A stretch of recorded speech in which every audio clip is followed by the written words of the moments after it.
अभिनेता सैफ अली खान याच्यावर वांद्रे येथील घरात जीवघेणा हल्ला करणाऱ्या व्यक्तीला अटक करण्यात अखेर मुंबई पोलिसांना यश आले आहे। मोहम्मद अलियान असे या हल्लेखोराचे नाव असून तो ठाण्यातील हिरानंदानी इस्टेट परिसरात लपून बसला होता। याबाबत माहिती मिळाल्यानंतर मुंबई पोलीस आणि कासारवडवली पोलिसांनी संयुक्तपणे मोहीम राबवत शनिवारी रात्री 2:45च्या सुमारास मोहम्मद अलियानच्या मुसके आवळले आहेत। मोहम्मद अलियान याला आता खार पोलीस ठाण्यात नेण्यात आले आहे। तिथून मोहम्मदला वांद्रे येथे सुट्टीकालीन न्यायालयात नेले जाईल। हे मुंबई पोलिसांच्या दृष्टीने मोठे यश मानले जात आहे।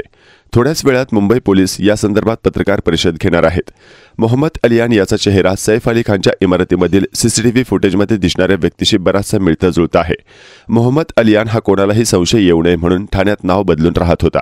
तो विजय दास या नावाने ठाण्यातील एका बारमध्ये हाऊसकीपिंगचे काम करत होता।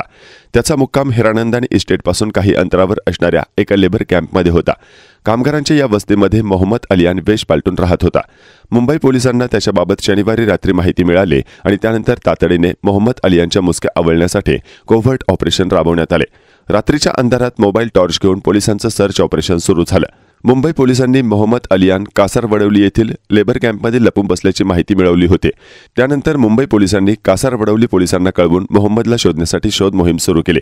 मात्र पोलीस आपल्याला पकडण्यासाठी लेबर कॅम्पमध्ये येत आहेत याची कुणकुण मोहम्मदला अगोदरच लागली। पोलिसांना चकवण्यासाठी मोहम्मद अलियान लेबर कॅम्पपासून काही अंतरावर असलेल्या जंगलात शिरला। मुंबई पोलीस आणि कासारवडवली पोलिसांची पथके रात्री 2 वाजता लेबर कॅम्पच्या परिसरात पोहोचले। मात्र मोहम्मद अलियान अगोदरच जंगलात पळून गेला होता। त्यामुळे पोलिसही त्याला शोधण्यासाठी पुरेशी साधनं उपलब्ध नसताना जंगलात शिरले।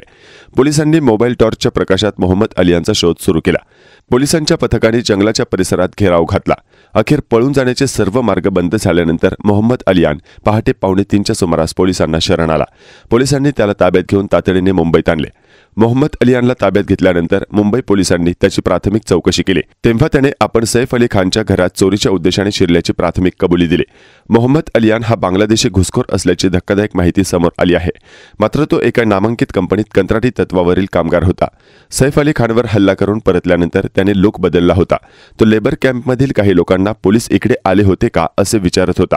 यामुळे काही कामगारांना त्याचा संशय आला आणि त्यांनी पोलिसांना याबाबत माहिती दिली।